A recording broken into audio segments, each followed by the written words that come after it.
igen. Hvad siger jeg? Er der kommet fugl på? Hvad er det for en?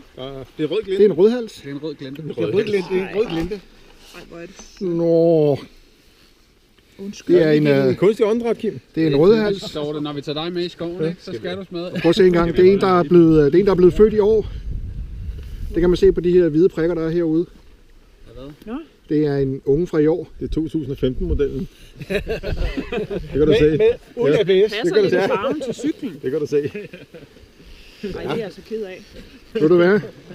Du får Svensk Ornitologisk Forening, dem får du på nakken nu. Den kan sidde her. Ja, kan vi ikke... Kan ikke? Hvem har du tæt med? Nå. Nej, det må den altså undskylde.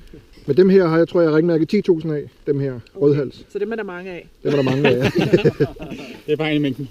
Så var det, hun er den eneste, der sådan, kombinerer motorcykel og jagt. Nå, fik I kendetegnet på, hvorfor det er nogen fra i år. Det er meget vigtigt at vide. Hvide prikker helt inde ved... Hvis du stadig skulle køre en anden en ned, så skal du... De her lyse der. Hvad er Værsgo. der? Jeg skal ikke bruge den til noget. Hold nu op. Så dør baby. Jamen, jeg skal jo ikke. Den skal jo bare ind og ligge herinde. Hvor skal den hen? Skal vi grave den? Begrave den? Skal vi grave den ned? Et minut siden her, kom. Den skal bare ligge heromme bagved. Stille og roligt. Det kan jo være, at den kommer til sig selv, jo. Ja. Tro. Den har bare haft en dårlig dag.